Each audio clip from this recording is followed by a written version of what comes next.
Hello, everyone, and welcome to Dr. Netflix. I'm your host, Christian Alonso, and right next to me is my beautiful and lovely girlfriend, Elisa. She's staring at me with lovely eyes and is glowing.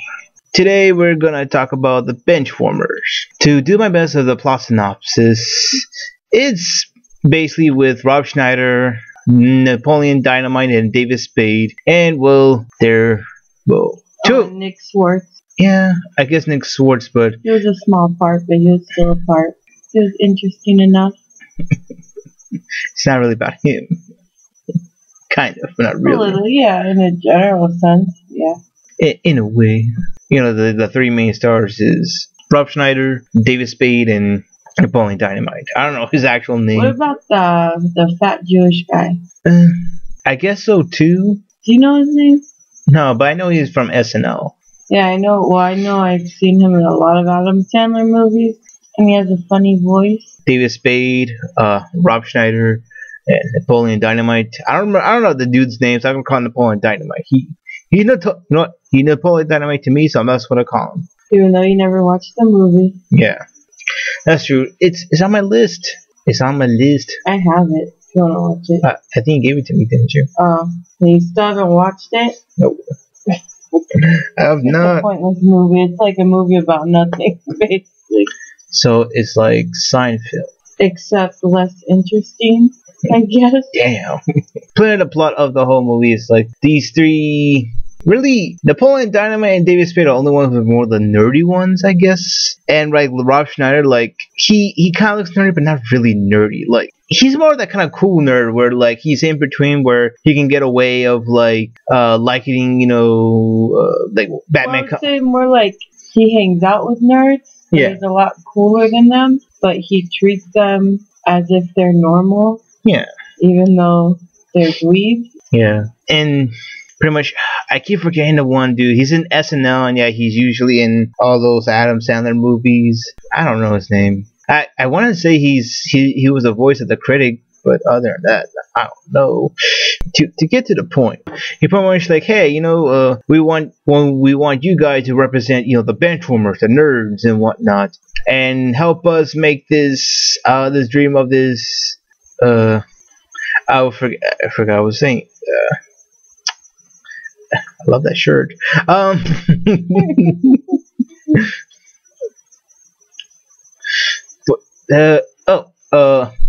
Basically, that guy, he's very rich, so he creates a tournament for them to play against kids' softball teams, and it's a one-game elimination. So if they lose, they're out, and they're playing for a stadium. And the reason why this guy is doing it is because he has a young son that's bullied by these kids, and he wants to, I guess, make his son's life better because he can tell that his son is inspired by these guys that actually are nerds and play baseball. Except one of them is like really, really fucking good. And then the other two are shit. Yeah.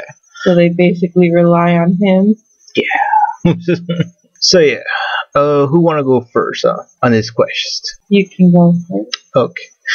I want to say from the very start of before the movie, my baby girl comes to me and she says, "Fat boy, can we watch the Benchwarmers and review it?" And I look at her. Yeah, okay, that's how it happened. I said, I know what movie we're watching. We're watching this one. See, I'm trying to make you all innocent and lovely. No, that's okay. Okay. So we're gonna watch this movie and we're gonna review it. I'm like, that's probably how it sounded in his head, though. I'm like, fine. Yeah, as you can tell, I was not very excited to watch this movie at all. I guess just because, long story short, but pretty much I was prepping myself up to watch The Amazing Spider-Man 2 with her, and we did tonight. And for those who probably listen to this on YouTube, and those who have no clue on SoundCloud, go to my YouTube.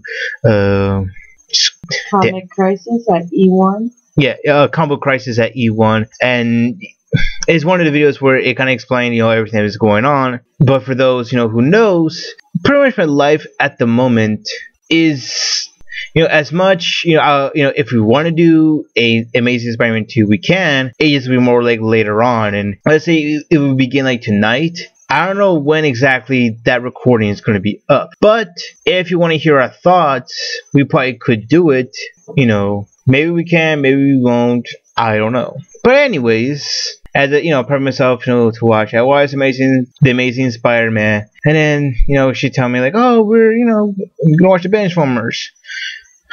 I was not at all enthused because I know we're gonna watch the Amazing Spider-Man Part 2, and I'm like I had this big sigh, and I also watched the movie. I gotta say, I liked it. Which one? The Benchwarmers. That's it. Yeah, like when we watched the Benchwarmers, I'm like, oh, well, I actually do like it. It is very flawed. Don't get me wrong, but I did enjoy it. I don't think it was really funny, but there's some part like here and there, like it kind of gave me a chuckle, and like I was trying really hard, like I don't laugh. I'm like, well, I can't help it, but this kind of made it smile a bit more. But it is interesting, and it does hold your attention, and it does run quickly, I would say. It doesn't feel like it's dragging on. For example, The Amazing Spider-Man 2. That's a different review, Mal. I'm just going to say this. Mm-hmm. When we got out of the movie theater, we went at 7. That's when the movie started. We got out at 9:30, but when we left the movie theater, I hadn't looked at my phone the whole time. So when we got out, I'm like, damn, I wonder what time it is. It must be like 11 o'clock because that movie seemed really fucking long. And no, it was 9:30, and I was like, holy shit, what the fuck? Yeah, I thought the same thing too. Like, damn, feels like it's 10. It's not 10, it's 9:30. Still early. But yeah. This movie, it ran quickly, smoothly. It might have had its flaws, although I didn't see any flaws. I think the humor is more immature. It's a kind of raunchy kind of comedy that you would kind of expect it from the movie. Not really raunchy. It's more like an obvious type of humor. Yeah. Where they kind of go for cheap laughs. And I watched this movie in my 20s, and I really liked it. It was one of my favorite movies. And I love Rob Schneider. I love all the movies that he's done, almost all of them. And I know a lot of people don't like him or the type of movies that he does. I don't get why. See, I don't really understand the whole hating of Rob Schneider. I guess the whole thing is like, oh, he keep making the same movies. Like, yeah, I guess. I mean, I don't know. I don't have that much experience with Rob Schneider. He seems okay. I mean, I don't know. He's hilarious. Okay, if you say so. I mean, it wasn't bad. Like, I was watching the other movie, like, oh, he doesn't seem bad. I mean, I don't know. Like I said, I think, he's pretty okay. Like, as I just watching him throughout the whole movie, I thought he was just okay. I didn't have this urge to hate him. I'm like, whatever. That's all I just felt. It's like, I don't know why a lot of people don't like him and they don't find him funny, but I do. Could be a taste.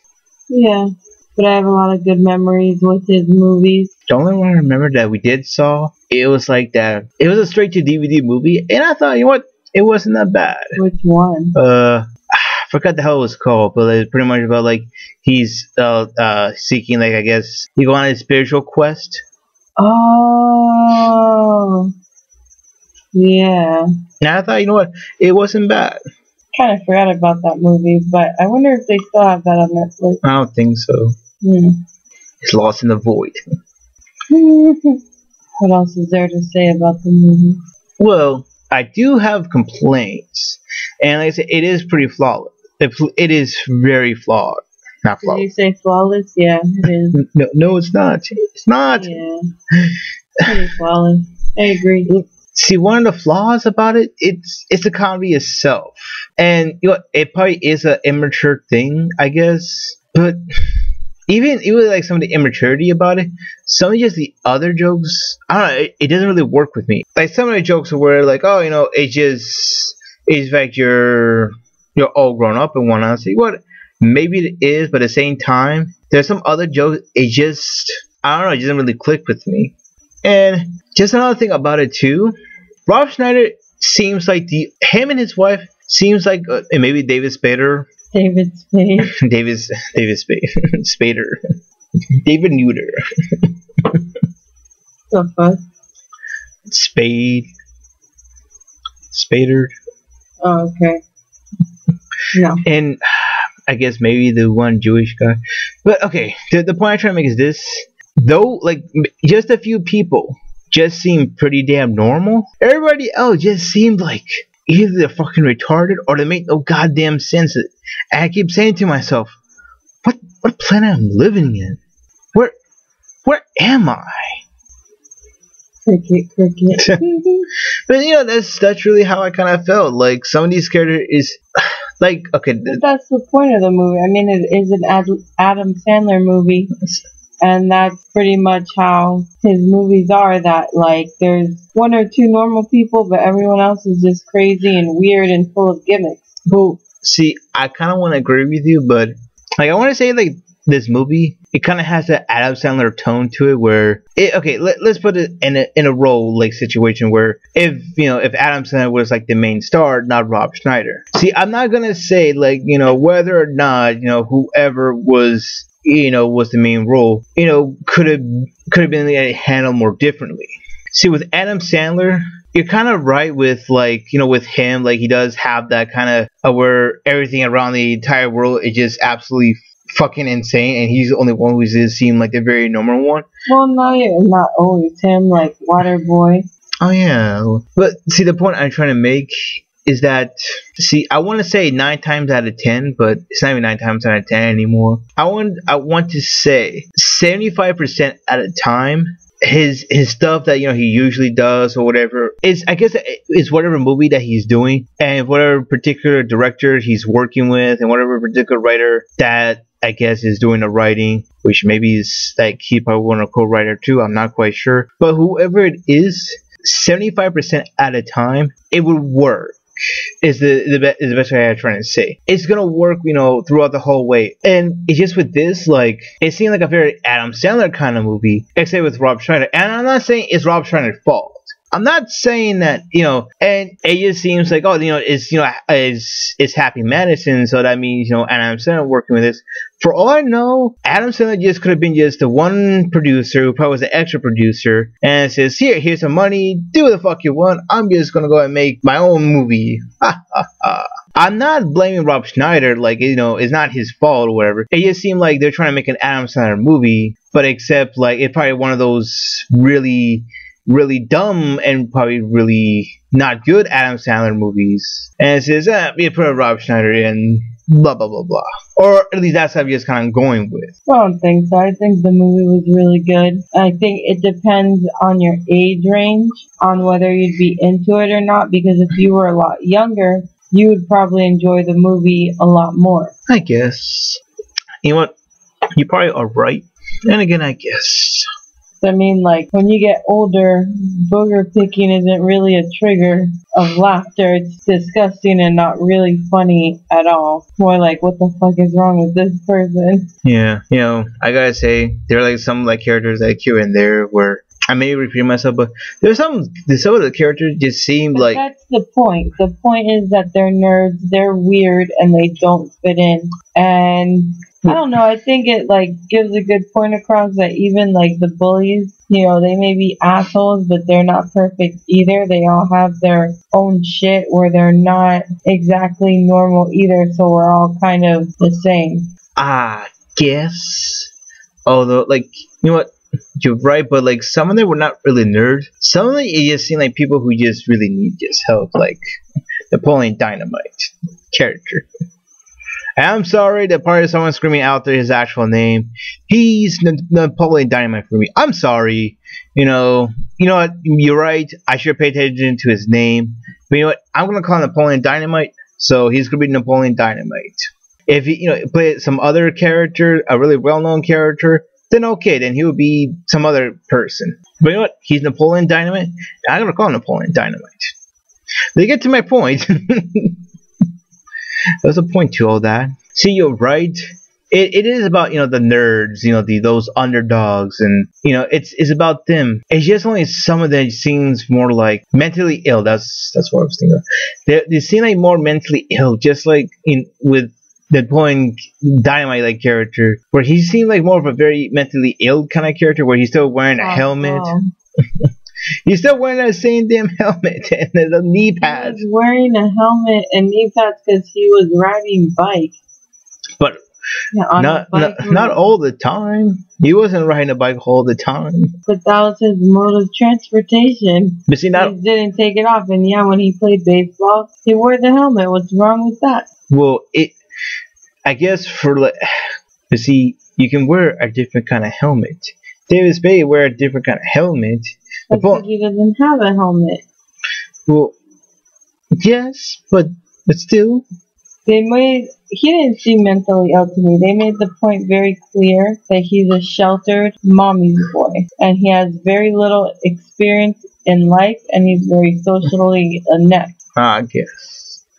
He is. That doesn't make you mentally ill. It just makes you inexperienced, immature, and ignorant. See, I kind of agree with you. If like, it made like a little more. I don't know. I just got that like he seemed more of a mentally ill kind of character. Cause that's what it looked like to me. I don't see how, but okay. There were two people that was mentally ill, and it's the midget guy, the one that Rob Snyder picked on. That's a spoiler. Whoa, I know what fucking. It's been out for like 10 years.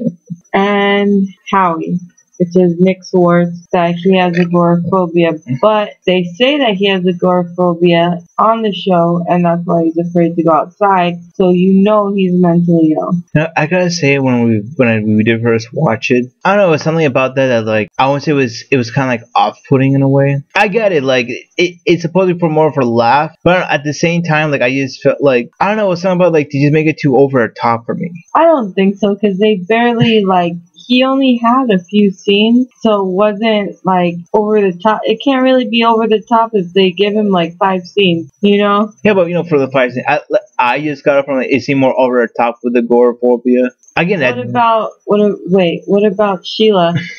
See, okay, that does bring a good point between the two. See, with Sheila. By the way, we're talking about a show on Netflix called Shameless, a British show. And Sheila, they have the British version on Netflix. The American version is played on MTV. No, on Showtime. Showtime, whatever.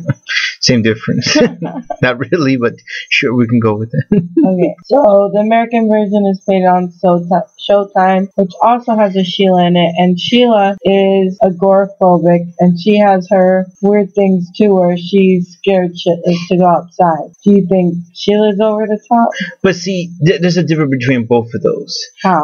Okay, see, with Sheila, like with her agoraphobia, but it's the same thing. They both freak out to go outside. Yes, but see, the difference between the two, and well, it's just because I don't really have that much people out there who have agoraphobia. That's my fault. I'm sorry, agoraphobia people. You're all awesome people. But see, my point of Chrono Cross is this. See, with hers, like agoraphobia, it didn't seem like really over the top. Like she had, she sounded very like she had a kind of sweet kind of voice, but because she seemed very timid about everything. More like a nervous wreck. Yeah, but see, it was, I guess the best way to describe it, with her seemed more very subtle approach to it, like... Subtle? She was a nervous wreck. Every time she talked really fast and like for nothing, like why are you talking like that? Yes, but see... Every time she talked, it sounded like she was gonna have a breakdown. Yes, but see, like with her, like, that seemed, like, to me that seemed more like an actual kind of agoraphobia, like with Nick Swartzen, like his approach to like agoraphobia, it just, I don't know, it just seemed like to me way over the top. Like, yeah, see, with his approach, it just seemed too over the top. He was like, the sun! Like, somehow the sun is like this huge damn monster. Like, but that's how he saw it. See, like I said, I don't really have that much of a hands approach about it. See, with Girlfriend people, they all have like this kind of, I want to say they all have like a different tendency, like, the reason why they can go outside. It's either because, it's very germy outside, or like they all have this different approach to it. But let's just say, like, the number one cause is just germs. That's pretty much it, is germs. See, with his, it's the sun, and I don't know, it just like, and he has like this plastic sword and shit. I'm like, And like I said, I get it's supposed to be played for laughs, but I just find it's way too over the top with it. I thought it was hilarious. To each their own now. To each their own. Now you're just crazy.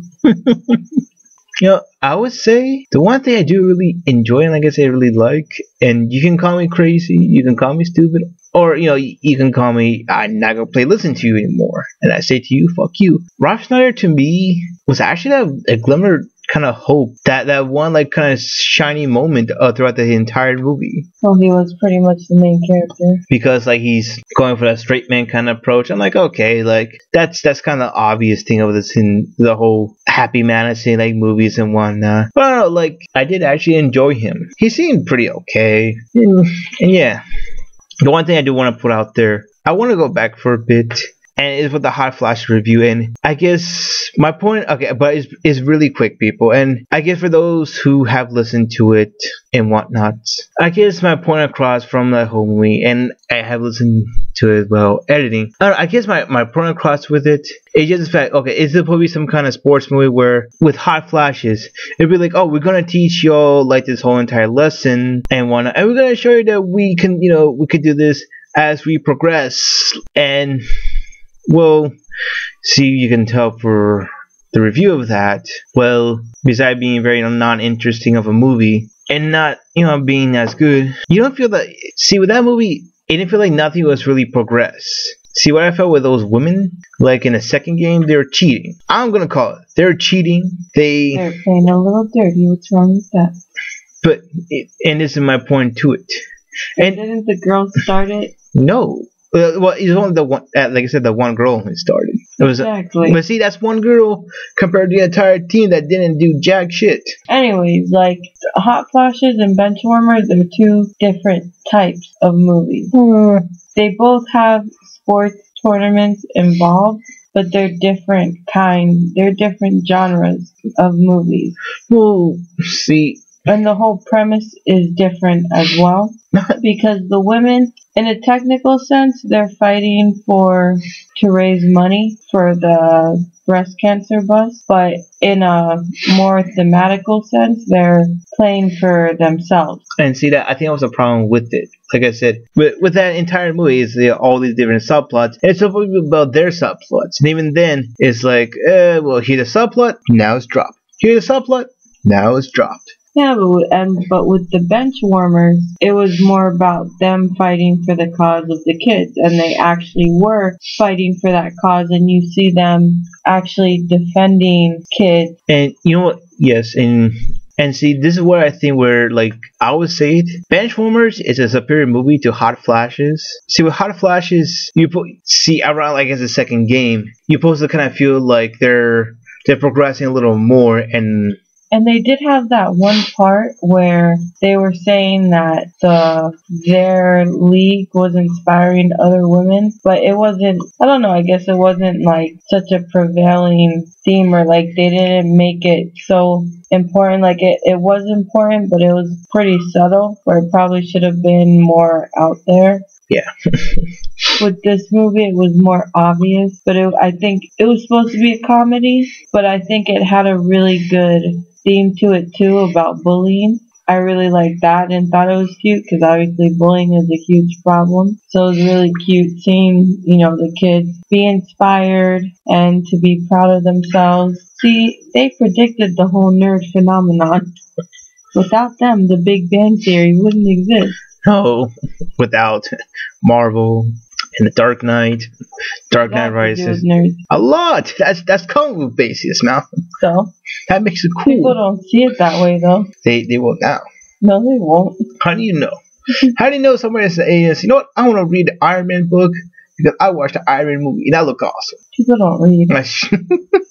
So you're saying everybody's illiterate? Oh, I forgot. Wait, graphic novels are just about pictures. Hey, they're work of art. I'm sure they would rather watch a motion picture rather than just pictures. But see, pictures paints 1,000 words. That is the saying. A motion picture paints a zillion.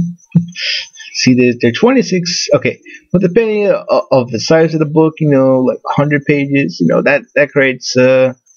Not as many as a movie. I mean, Can't prove that. I think I can. You can't. I think I can. Anyways, but yeah, like now nerds are the huge thing, and it's all thanks to Benchwarmers. It's nothing to it's nothing to Benchwarmers. I heard nothing about like Benchwarmers. Like yes, because of Benchwarmers, we were able to progress. Huzzah! Yes, we did it. See, the only I made him a believer. No, I don't agree with this. I don't. I think you do. No. See, the only thing I see is that comic book movies, they're the ones who said like, hey, you know what? You could be a nerd too. Those are just action movies though. They're not nerdy at all. They are nerdy. No, they're not. They come across in a comic book property. A property where, see, those same nerds are being picked on, they're reading those same damn comics. And what the Big Bang Theory? No, what a thing to do? They like to read comic books. Sure, they have other things too, but you know what? They read comic books. Oh, right. And yes, and yeah. I know. And you cannot tell me. I don't think anyone views those action movies as a nerdy thing. Nobody. And see, that was many acceptable. And it doesn't make anyone say, I want to be a nerd. That looks cool. That looks interesting. See, I don't think No, they're just like, it's an action movie. It's awesome. Bang, bang. Punch, whatever. I destroy you. I try to think what else is it? A Social Network where wanting to be a hero is not really a nerdy thing. Yes, it is. Spider-Man is a hero, and he's a nerd. Not really. Not the new one. That don't count. They don't count. He was a nerd. Yeah, because he's the new one. It counts. Oh, it doesn't count. I don't know. See, in comic books, it doesn't count.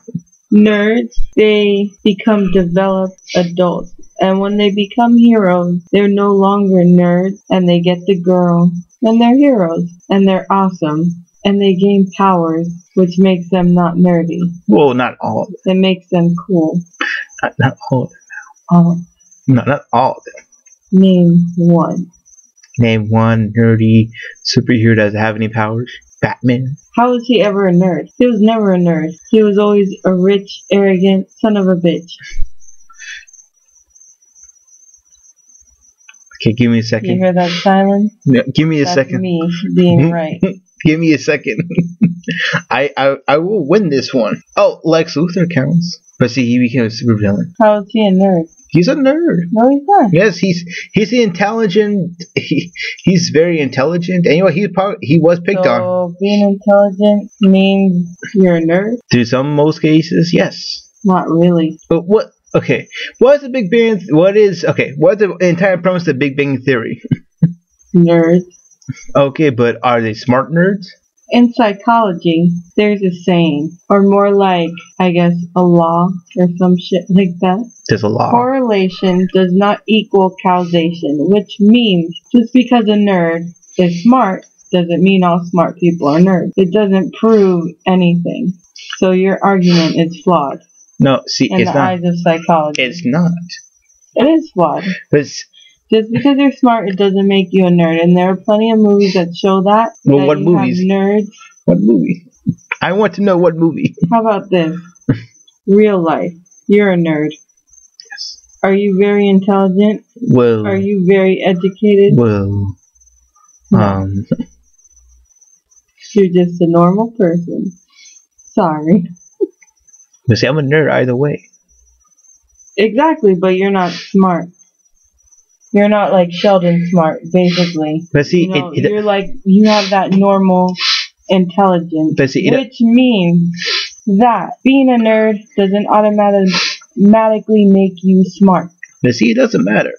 It doesn't matter. No, see, it matters to me and you. It doesn't matter to the entire world. That's just a stereotype. Exactly. Which you prove wrong. Just by existing. And all of your friends. Just by existing. But see, biblical, like I said, see, me and you, yes, it does count. And some other people out there who either are intelligent and not, and not dumb. Oh. Another thing, what about the Benchwarmers? Oh yeah. None of those motherfuckers are smart. None of them. You know, I just realized something, Biblical. We're talking about the Benchwarmers. And the point, you know what? And the point I'm trying to make out with the whole hot flashes and Benchwarmer comparison, the reason why I think like Benchwarmer is a much superior movie because it does see a little more focus with all the characters. At least I think so. Okay, there are like kind of subplots I want to say kind of going around, but I say the key word is progression. With like the hot flashes, there's no fucking progression. There's no fucking stupid subplots where they're completely gone throughout like the third. They're completely gone through the second and the third act. Oh, we're brought them back. But. With the Benchwarmers, you do kind of feel progression throughout the whole movie of where Rob Schneider, wants them, to be more active, throughout the whole of them playing. He didn't want to be just the hero. He wanted them to get a piece of the action too, and he wanted them to be more involved. Where he was pitching and he would just strike the kids out just like that. He wanted the kids to actually be able to hit the ball so that the other two guys, David Stade and Napoleon Dynamite, could actually get a little bit involved and more excited about the game, because that was the whole point of the whole nerds playing baseball thing, is them actually being able to play, being able to get involved, and being able to have fun. And yeah, you know what? I thought this had more of a stronger message than the hot flashes. Not a stronger message. Both of the messages were good messages, but you're talking about the execution of it. Yes. The way that they put that point across. Yeah. In the hot flashes, the point was more lost, and it was very subtle, and it wasn't really there in your face to be like, damn, I get it. It was more like, eh. But in this one, in the Benchwarmers, the point comes across very strongly, and it's a lot more inspirational. Yes, exactly. You know what? I think it's time to give a final thought. To give us the rating. I rate it watch on a Saturday or Friday night. That high. With popcorn. It's still that high, man. And soda.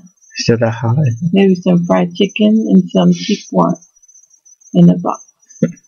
No. I give this. You know what? Yeah. You know what? Yeah.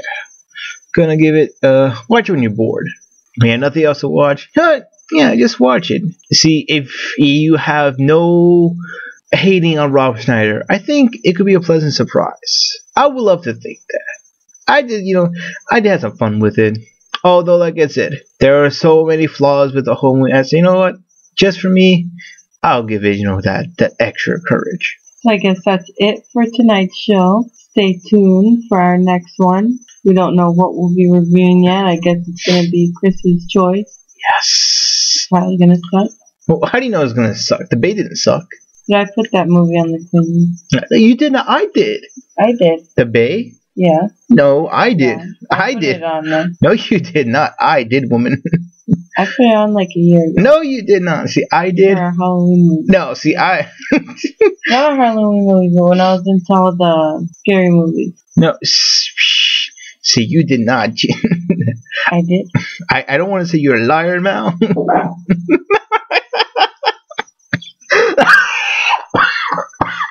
Choke on it. Oh.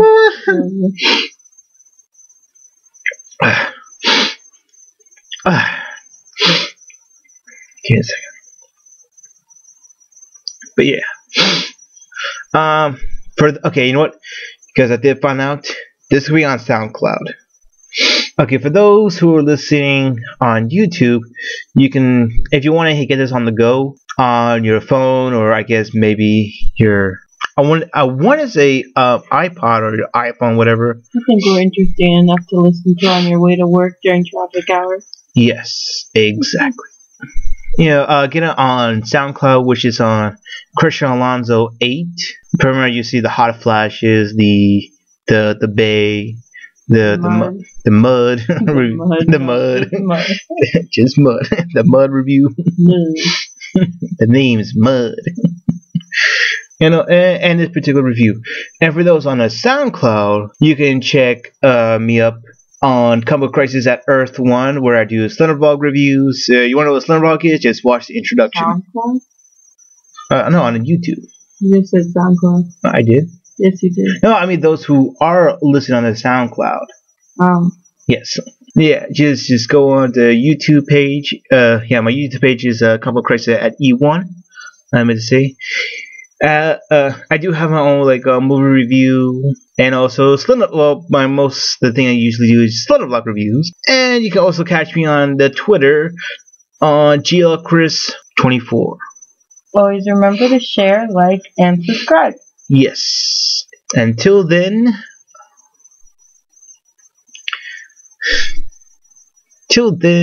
listen more. Mwah.